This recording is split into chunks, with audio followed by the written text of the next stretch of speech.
Or he had, before fate caught up with him in the form of a bullet through the brain. I frowned and started unbuttoning his shirt. The body had 4 bullet holes in total, including the one making him look like he had a third eye. A master would have spit out the slug and cussed you before he ended you, but to a young vamp, that sort of thing is no joke. It might have put him out anywhere from a few hours to a few days. What it wouldn't do was kill him. "Why's this guy dead?" I asked, looking up at Marlowe. "That's what you're here to tell me." "Spelled?" "No." "You're sure?" "Of course I'm sure." He gestured angrily at a small man in a beige off-the-rack who was trying to look invisible in a corner. He wasn't trying very hard, or he'd have likely succeeded, because he was a mage, probably one of those connected to Marlowe's family, which meant that he was a good one. A good and chagrined one, because his abilities had turned up squat. Of course, so had mine. The residual stench of magic was nowhere to be found. Not that my nose could detect, anyway. And since another of Marlowe's boys was busy snuffling around the corners, I wasn't likely to pick up anything he'd overlooked. Vamps with his abilities were better than the bloodhounds they were named after. But the fact remained that this guy shouldn't be dead.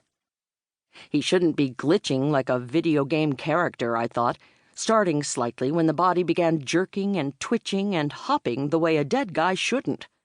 And wasn't, because Marlowe hadn't so much as blinked, although he was jerking now too. Like his boys by the door, like the scattered bodies on the floor, and like the crazy fluorescence, which suddenly resembled a nightclub's strobes. Shit.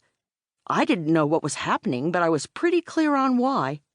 Like so many things in my life, it was a legacy from dear old Dad, who had been that rarest of rare vamps, one made by a curse and not a bite.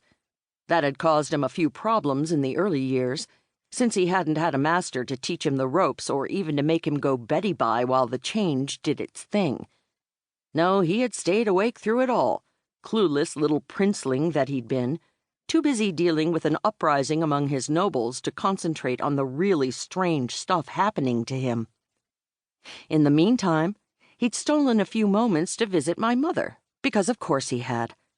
Other than for the famous Basarab name, his diplomatic skills, and his position as second in command of the North American Vampire Senate, Mircea is mostly known for being a randy little bugger.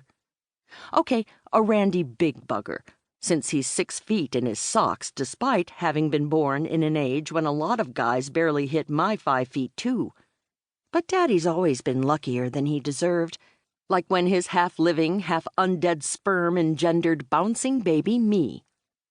The fact that I did not come out with a tail or any of the other legendary attributes of the misbegotten hybrids known as Domfiers seems to surprise most vamps I meet.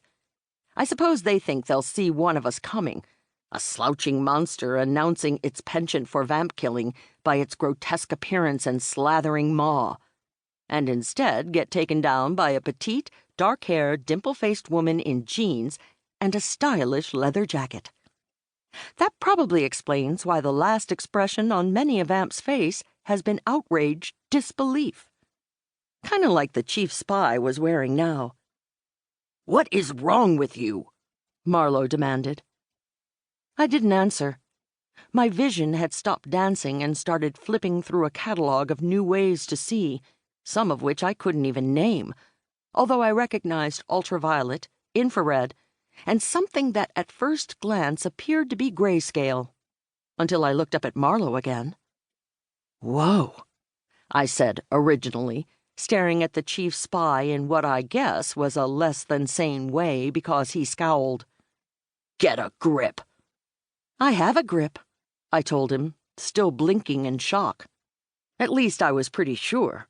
Unfortunately, I also had a consciousness split between my sort-of-human half and my full-bore vampire side, which had all kinds of abilities I don't, and which I couldn't access until very recently, thanks to the mental wall that Mircea had put in my mind when I was just a kid.